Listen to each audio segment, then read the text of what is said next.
Good morning বন্ধুরা, কেমন আছো তোমরা সবাই? আর একটি নতুন দিন, নতুন সকাল আর আমার ভিডিওতে তোমাদের অনেক অনেক স্বাগত জানাই। আজকে সকালবেলা ঘুম থেকে উঠেছি, তারপর টিউশনি পড়িয়ে চলে এসেছি সোজা রান্নাঘরে। জলখাবারটা হয়ে গেছে সকলেরই, এবার দুপুরে রান্নার জন্য আয়োজন করতে হবে। চলো দেখতে থাকো ভিডিওটা, কি কি রান্না করছি সবটাই দেখাবো। আচ্ছা বলেই দিই, আজকে করছি পটল আলু তরকারি করব, আর কটা ঘি কাঁকরোল ছিল, ওগুলো তো বাজার থেকে প্রায় 2-3 দিন আগে আনা হয়েছিল, তো সেগুলো না খেলে এখন নষ্ট হয়ে যাবে, তো ঘি কাঁকরোল ভাজা করব। আর মাছ নেওয়া হয়েছে, মাছটা ঝাল করব। চলো দেখতে থাকো। পটল আলু তরকারি করব বলে এখানে আলুটা প্রেসারে সিটি দিতে দিয়ে দিয়েছি। কারণ কি বলতো, আলুটা যদি আমি ভেজে করি তরকারিটা, ওতে না অনেকটা মানে তেল চুষে নেয়, অনেকটা তেল চলে যায় তরকারিতে, তাই অত তৈলাক্ত খাবার প্রত্যেকদিন খাওয়া তো ভালোই নয়, তাই আমি তরকারিটা সিটি দিয়ে নেব। আর এখানে টমেটম নিয়ে নিয়েছি, টমেটমটা কেটে নেব, কারণ পটল আলুতে একটা টমেটম না দিলে ভালো লাগবে না আবার। তো রান্না এখন বসিয়েও দিয়েছি। প্রথম ঘি কাঁকরোলটা ভেজে নিচ্ছি, কাঁকরোলটা প্রথম ভেজে নিচ্ছি, তারপর তরকারিটা করব, আর লাস্টে একবারে মাছটা করব, কারণ না হলে তো আবার আঁশ হয়ে যাবে না।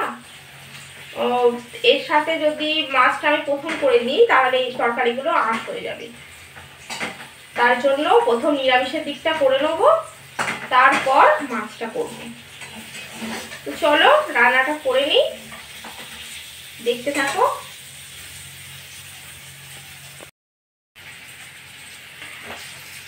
আর এদিকে ঘি কাঁকরোলটা ভাজা হয়েও এসেছে, চলো এবার তুলে নেব।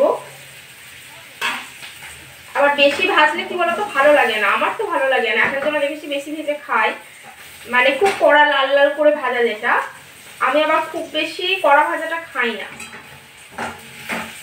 মানে হালকার উপর, খুব কাঁচাও নয় আবার খুব যে কড়া ভাজা সেটাও নয়, ওই হালকার উপর ভাজা হবে। এ দেখো হয়ে গেছে।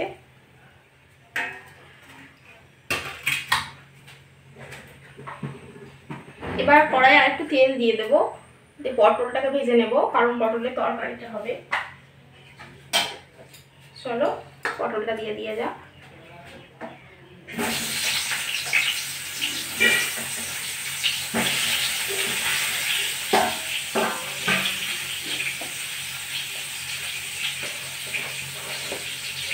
আর প্রচন্ড গরম, এত গরম পড়েছে, যখন বৃষ্টি হবে তো একভাবে হবে, আর বৃষ্টি হয়নি, এত গরম পড়েছে, আমি তো রান্নাঘরে গিয়ে ঘেমে মানে কি বলবো, অবস্থা খারাপ করে দিচ্ছে, প্রচুর গরম প্রচুর। চলো নুন আর হলুদটা দিয়ে দিলাম, পটলটা ভেজে নিই,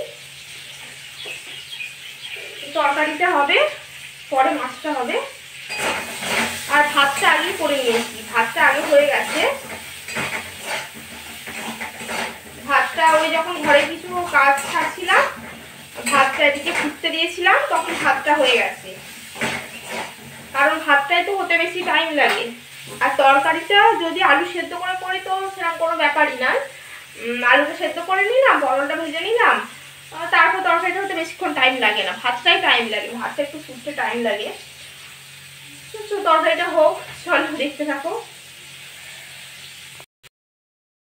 আর এখানে দেখো নিরামিষ তরকারিগুলো আমার হয়ে গেছে। এখানে এই যে পটল আলু তরকারি করেছি, হালকা একটু ঝোল ঝোল রেখেছি, কারণ আমি যেহেতু ডাল করিনি, আর ডালটা আমিও খাই না, আমিও তো ভালোবাসি না, তার জন্য আছে বাড়িতে ডাল করতে বারণই করলো, বললো খাবি না যখন করতে হয় না। আর এখানে করেছি এই যে কাঁকরোল ভাজাটা আছে, এবার শুধু মাছের ঝালটা করব।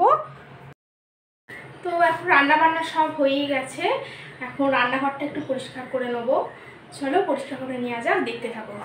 বন্ধুরা, কিছু কিছু নিয়ম আমাদের জীবনকে বদলে দিতে পারে, যেমন হচ্ছে এই রান্নাঘর হচ্ছে মা লক্ষ্মীর বসবাস স্থান, যেটাকে অবশ্যই উচিত আমাদের পরিষ্কার পরিচ্ছন্ন রাখা। আর কি বলতো, আমরা তো কর্মব্যস্ত মানুষ, আমাদের প্রত্যেক দিন হয়ে ওঠে না রান্নাঘরকে ডিপ ক্লিন করা, তাই অন্ততপক্ষে আমি যেটা চেষ্টা করি, সপ্তাহে চেষ্টা করবো অন্ততপক্ষে একটু টাইম বার করে সপ্তাহে একদিনও রান্নাঘর একটু সুন্দরভাবে কোণাকুণিগুলো একটু পরিষ্কার করে নেওয়া, কেননা রান্নাঘরেই মা লক্ষ্মী বসবাস করে। আর একটা কথা, ঝুল ঝুল কখনো রান্নাঘরে হতে দেবে না। রান্নাঘরে কেন, গোটা বাড়িতেই ঝুল লক্ষ্য রাখবে যেন ঝুল কখনো না হয়।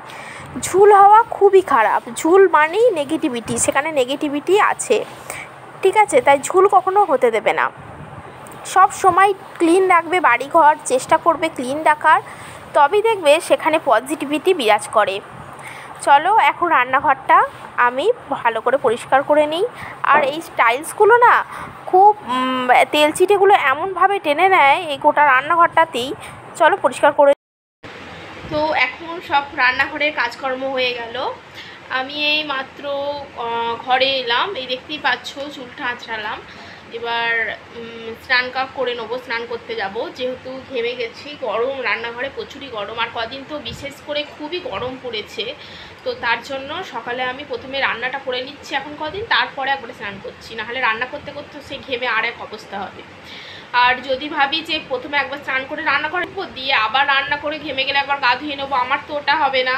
প্রচুরই ঠান্ডা লাগার ধাত, একটুটি ঠান্ডা লেগে যায়, আবার ঠান্ডা লেগে যাবে। তার জন্য প্রথমে রান্না করে তারপরে স্নানটা করতে হয়, কিছু করার নেই। তো চলো বন্ধুরা, আজ তাহলে এই পর্যন্তই। সবাই খুব খুব ভালো থেকো, সুস্থ থেকো, সাবধানে থেকো। আর আমার ভিডিও যদি ভালো লেগে থাকে অবশ্যই চ্যানেলটাকে সাবস্ক্রাইব করে পাশে থেকো। টাটা।